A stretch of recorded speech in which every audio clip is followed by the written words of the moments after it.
I'm like a really nice guy. I say I'm sorry way more than I should. I pick up trash everywhere I go. Everywhere. I fucking love animals. But I was a middle school bully. School just sucked all around.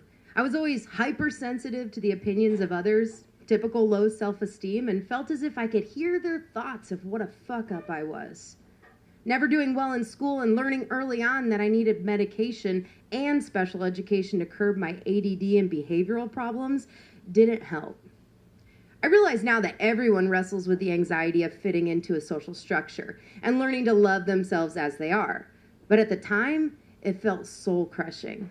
Like I was wearing a 50-pound lead poncho that barely lets you breathe. In my own way, I needed to feel powerful, like I mattered.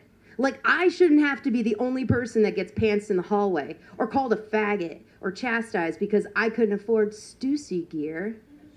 And my JCPenney Tony Hawk shirts were a shitty substitute. Somehow it only seemed fair that I needed to ruin someone else's day, week, middle school experience. By the way, fuck middle school. I don't know why it was cool for us to play G.I. Joes and Legos and look at naked Barbies in 5th grade, but now in 6th grade, you have to tell people that stupid story about when we played Little League ball and I put the crotch protector cup over my mouth, not knowing what it was, and made Darth Vader noises. Either way, those were the rules, and I needed to find some prey lower than me on the food chain. Easier said than done. My current position, a part-time special eder and general nerd, meant I was looking for someone just above retarded and with no more than one friend, so that me and my 2 friends that I had could throw shade from our end of the lonely loser table at lunch. This is the part where I feel like I have to remind you, I am a decent human being these days. And I give to charity every single month. And I am a single dad, and I have 4 animals that I care for, etc., etc. It was 7th grade, and his name was Steven. He was just a regular dude trying to make it through this judgmental, oppressive system with condescending teachers and bullshit homework, and still find the time to jack off 3 times a night and listen to 9 Inch Nails and hate his life as much as the rest of us. But I was a dick and weak, and picking on Steven somehow made me feel stronger. So that's what I did. Mostly I was just an ass, calling him names, picking on his clothes, just a general grade A dick. But one day, when we were walking into school, I pushed him. And that was finally too much for him. And he turned to square up on me. His transitional middle school acne face was as red as a ripe tomato.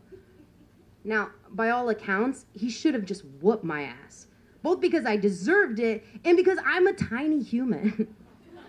Hell, the year before, I had my ass kicked by this girl, Leah Friedman.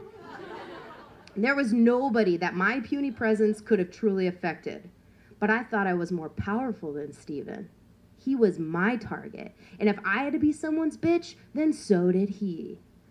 I'd not been in many fights, so I can't say where my next move came from. Maybe it was the incessant Indiana Jones movies I had seen, or my early love affair with WWF. Whatever the source, the pure fear of losing my grasp on this thread that held my fragile sense of power, I clocked him. Both of us, stunned, not sure what was going to come next. He came back with a blow to my face. To my face and my paper-thin ego. And I could not allow that. Immediately, we threw our bodies into that strange homoerotic bear hug kind of fighting style that suburban kids resort to because they don't know actually how to fight.